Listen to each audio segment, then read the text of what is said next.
Welcome to the 4th V.S. Mallar Memorial Legal Aid Competition podcast, an initiative of JSS Law School Autonomous Mysuru and the Center for Environmental Law Education Research and Advocacy at the National Law School of India, University, Bangalore, in collaboration with the Department of Justice, Government of India.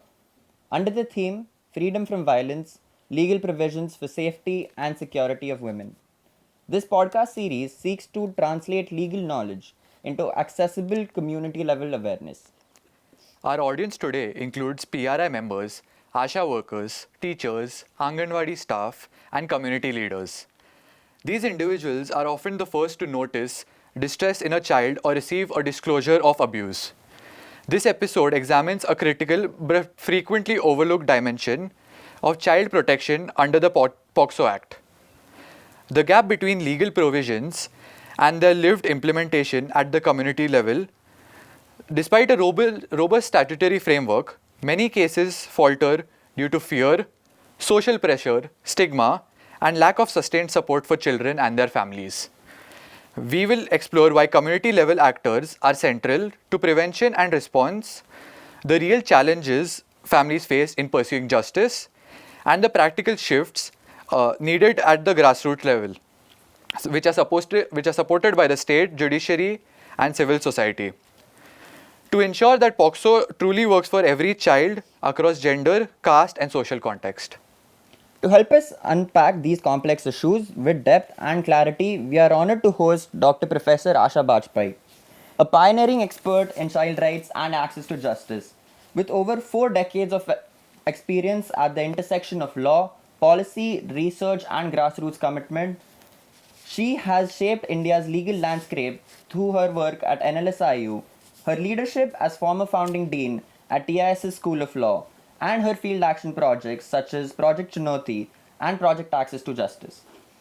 Her expertise has guided national and international reforms through roles with NALSA, NHRC, UNESCO, UNODC, and UN Women.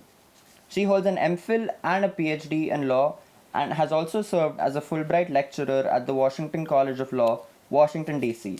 She has also been a scholar in resident at Missouri Western State University.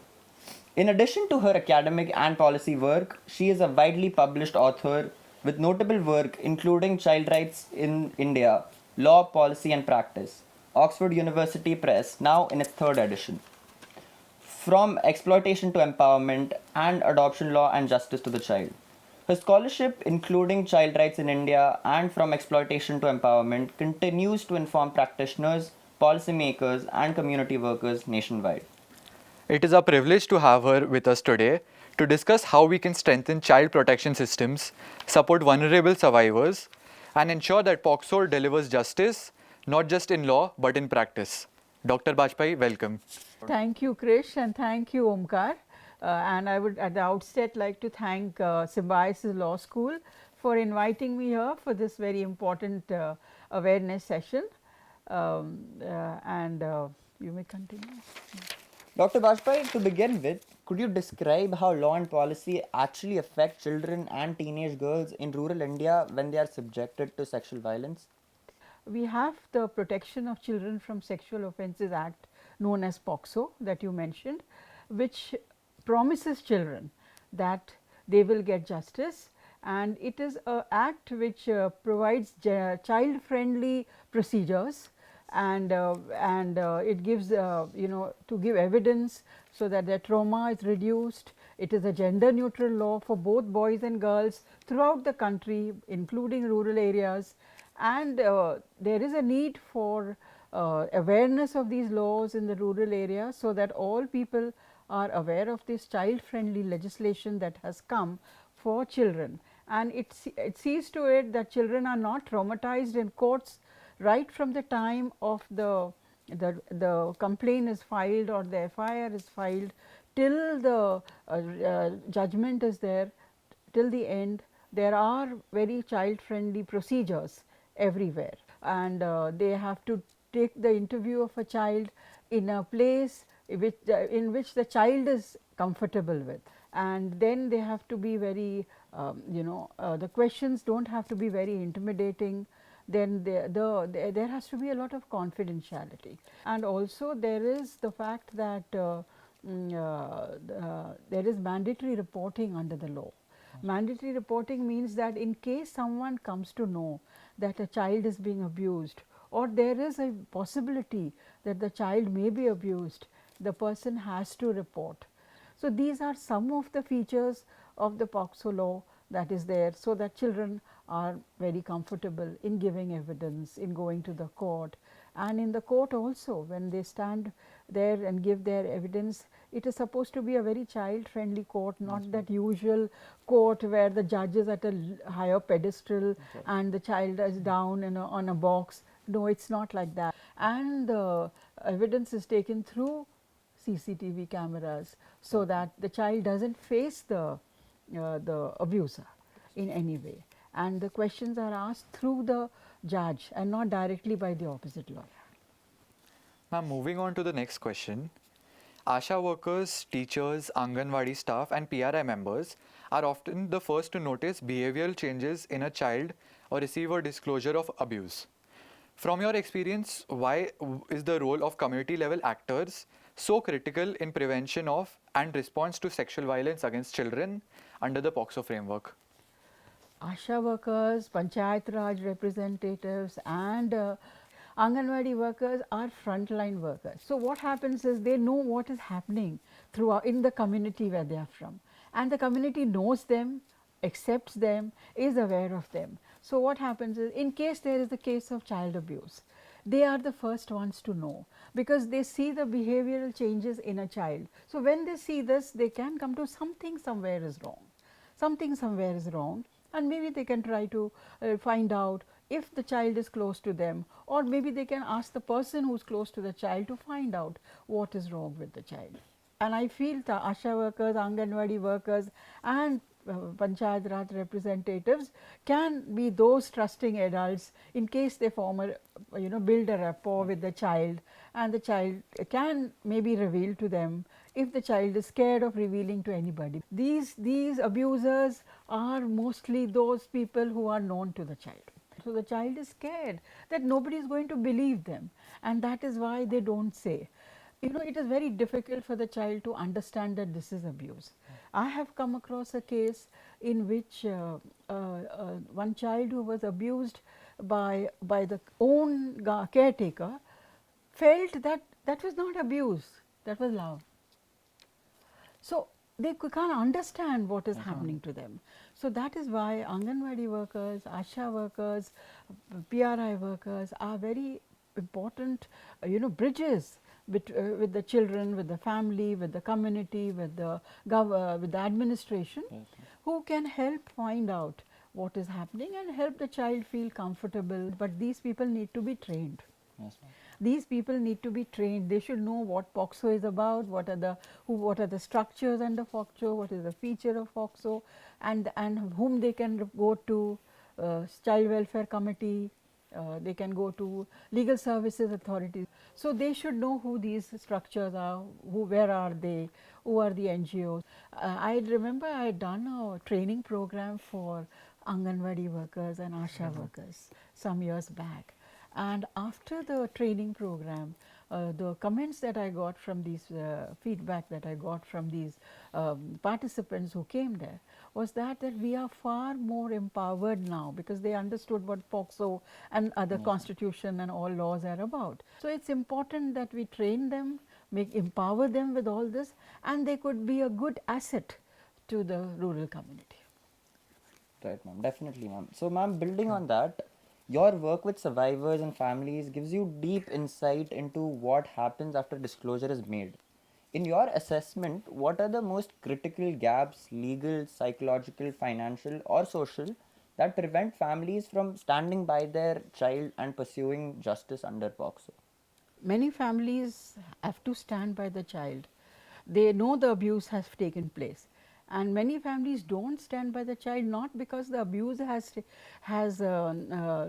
taken place or not taken place.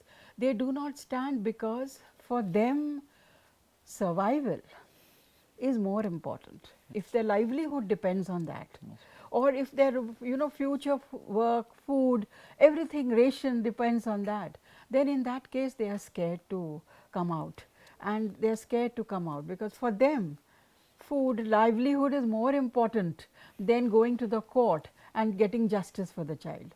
So, that is why many times they do not stand by it, and many times they also feel this, they feel that my child may be imagining, because how can someone close, someone relative, I mean very close, a relation of the child who are our relatives, what will they think if we talk about them in public.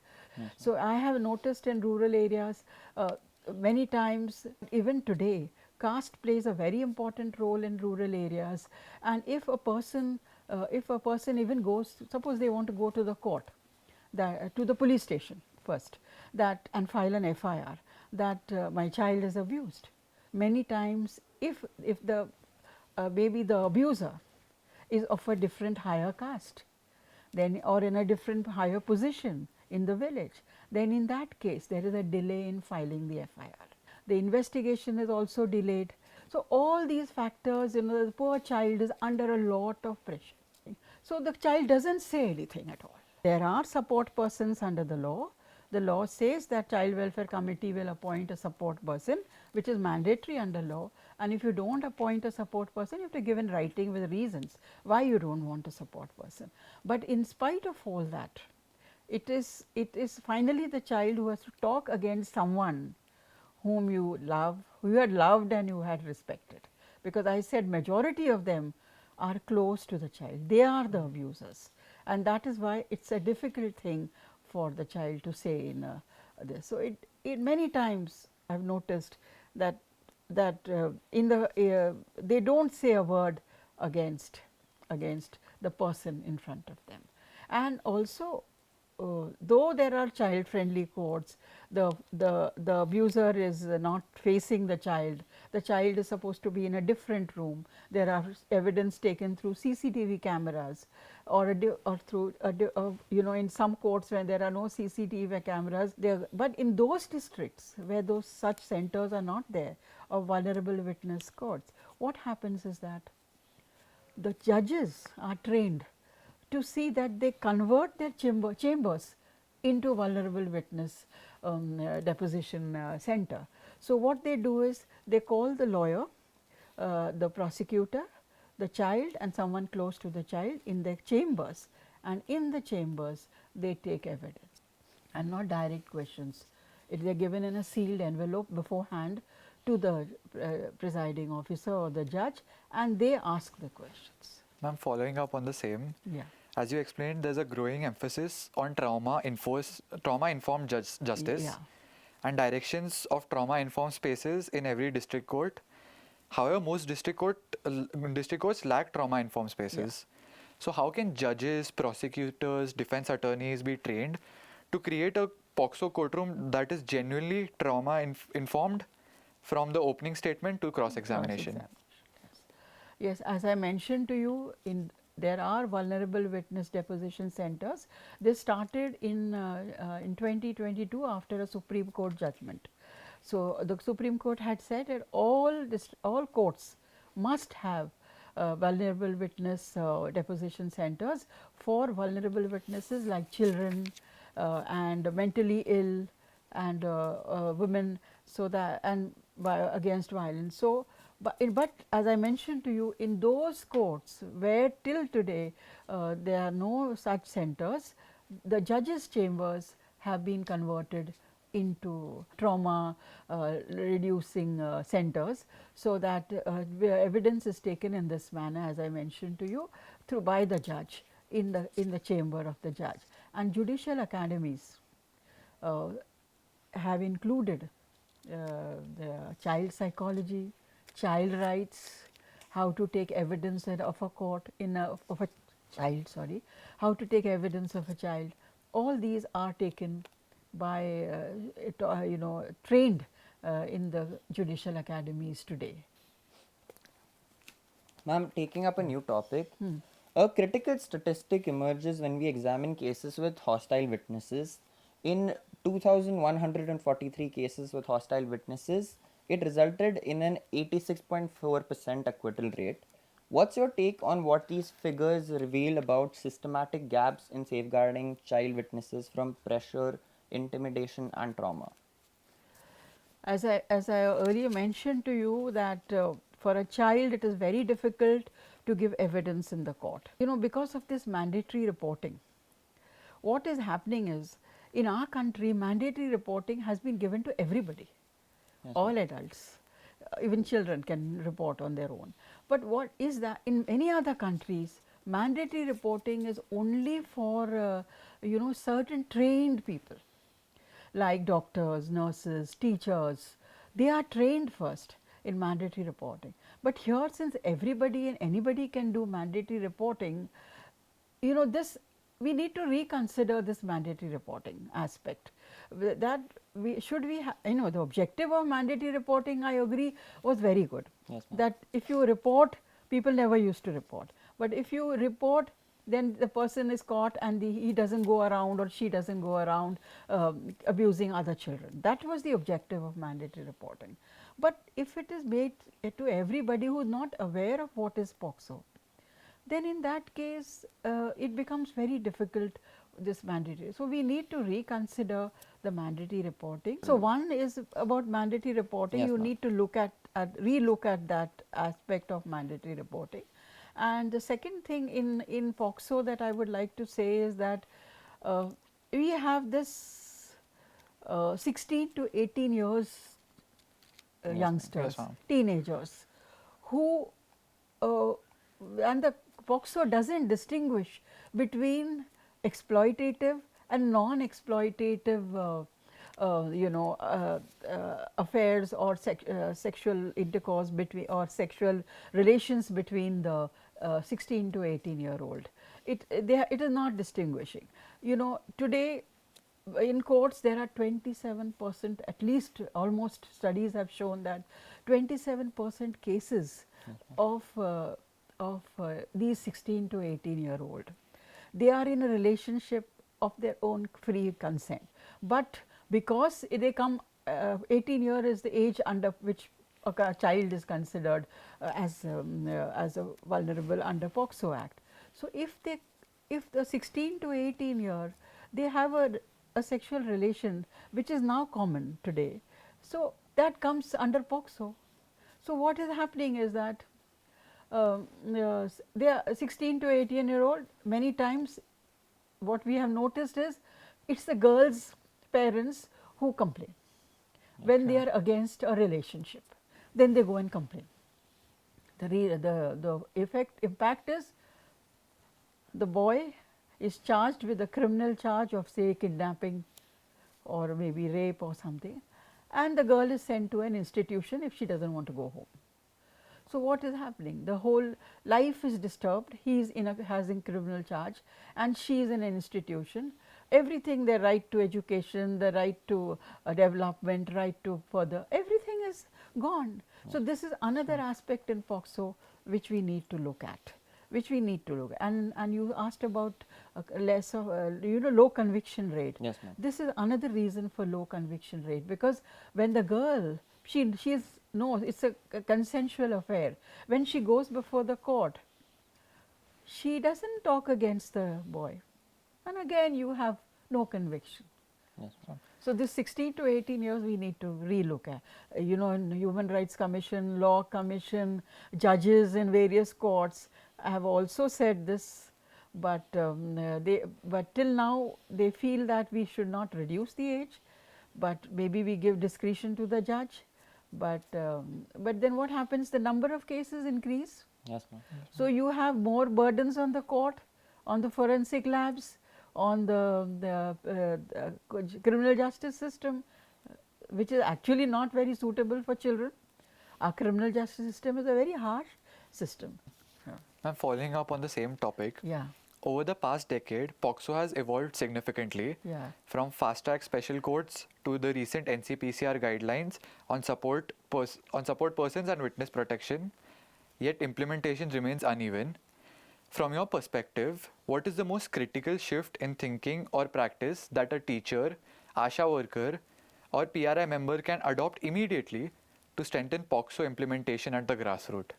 So, teacher is another person who can make out whether the child something, there is some behavioral change in the child because of the abuse, the marks are suddenly gone down, the grades have suddenly started failing, or he has lost his concentration, he can't understand what is happening. So, this teacher can find out what is the behavioral changes that are there in the child.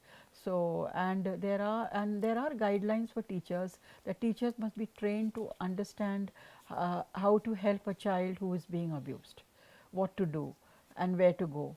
And this is one of the guidelines of the NCPCR regarding teachers. So, that is one aspect. The other thing is that ASHA workers, Anganwadi workers, they are also, as I mentioned to you, community workers who are in close contact with the children and the families also, even mothers also. So, they also come to know about the behavioral changes, and they, so first thing we should do is train all these workers under POCSO, mass training should happen to them. Then you have this support person issue. The support person is a link who helps the child psychologically, emotionally, to you navigate the criminal justice system. So, I feel that ASHA workers, teachers and Anganwadi workers, you cannot make them support persons, because it is a full time job, and along with their jobs they will not be able to handle it, and there is a lot of confidentiality involved in it. They can be impaneled as per the guidelines that are given in the law, but I personally feel what they can only be used as is creating awareness, doing some kind of a personal training for the children. And one thing they should always be told, it is not the fault of the child, and we are here to help you, and we can see to it that the person is going to be punished for what he has done to you. See, there is a e-box in the NCPCR, you must have been aware of it. There, if any child who has access to it can click the button, then there is an animated film on what is POCSO and what is abuse, and then they can make a complaint there also. And then you have the special juvenile police unit, you have the police in the police station who can file an FIR, and you maybe you can take the help of NGOs, counselors there that are available. Yeah. Yes, ma'am. So, ma'am, now regarding CWCs, ma'am, CWCs and statutory guardians struggle with heavy caseloads and trauma sensitivity. Beyond just legal compliance, what systematic shifts, whether in training or awareness, do you believe are essential to transform CWCs into proactive, child-centric bodies that can genuinely advocate for a child's best interests? Child welfare committees under the Juvenile Justice Act are such important bodies for protection, care, restoration of children in need of care and protection. And there are huge number of children in need of care and protection in our country. And who has to look after them? Child welfare committee. Right. Now, child welfare committees are not statutory, are not full time bodies. They should be full time, structured government permanent bodies that are there, but they are not. And their workload is full time, day and night, 24 hours. But in practice, it is not very easy. So, we need to have full time and full time CWCs that are there, trained CWCs with infrastructure. They do not have proper infrastructure, no proper funding that is there. I think salaried CWCs, full time CW with good infrastructure and training, doing such an important job, of such vulnerable children, and who is at loss with these part time bodies? The vulnerable children. Trained bodies, full time bodies, salaried bodies should be members, should be child welfare committees, because they are doing very important job. And such an important body, it is a sad state of affairs. We need immediately full time, trained, good infrastructure, child welfare committees, salaried. Okay. Definitely. Thank you so much for sharing your insights and experiences about this. As we come to the last question of the podcast, we just wanted to ask you that there are a lot of families who end up dropping cases because the cost and instability involved. What can PRI workers and frontline workers do to help provide interim support and ensure that a child actually receives the benefits that they need? Yes. See, once the trial starts, if they have got the courage to go and file the FIR, and the FIR is investigated properly by the police and it goes to the court, the family needs support from the community, from the society. This the frontline workers can very well help them. They may need, see, many times it lot of cost is there, going to the court, traveling to the court, and they may lose their wages on that day if they are daily wage workers. So that time the Panchayat Raj member can be of a great help. Anganwadi workers and the ASHA workers may arrange rations for them, perhaps through the Panchayat Raj institutions. They need rations for that. They may need some kind of an interim financial support, and maybe they need some counseling also, that somebody is there with them, that emotional reassurance that somebody is there with them throughout. So that these workers can help them in doing it. They can also see to it that the child continues the education, because many times the child drops out, and that is that time also, once the child drops out, it is very difficult later. Many times many families relocate also. So that time also, in the other area where there are ASHA workers, Anganwadi workers, Panchayat Raj, they can help them there in relocating, because, or they can help them here also in seeing to it that all those comments that they are passed, they are not affected by it, because there are all sorts of people all around. I remember that you know, it is very difficult that people say, no, don't go, you have to the courts and the police station, it will go on for years and years, because many of them are not aware of the child friendly courts or something. Oh, you will get a stigma on the child, and it must be your child's fault, don't go to court, and your child will never get married. No marriage proposals will come to her. So all these kinds of you know, comments are passed. So these workers can help them, you know, face all of it. So this is the kind of interim support that they can give. Definitely. Thank you so much, ma'am, for this insightful discussion, which helped us move past the legal language to honestly examine the challenging realities of how POCSO operates in practice. The ongoing problem of last mile failure in POCSO cases, where a strong legal framework breaks down during the trial due to systemic gaps, witness hostility, and socio-economic pressures. The really concerning statistic of an 89.64 acquittal rate in cases with hostile witnesses shows a significant failure on part of the state to safeguard child victims from intimidation and family pressure, instead of suggesting that children are not trustworthy.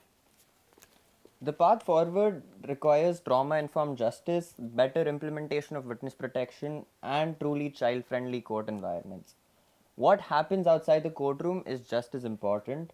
Helping a child feel safe again through regular mental health care like trauma counseling and ongoing support, ensuring financial stability with prompt compensation and rehabilitation, and aiding in social reintegration, making sure that the child can go back to school and community life without facing stigma, isolation, or having to make difficult compromises.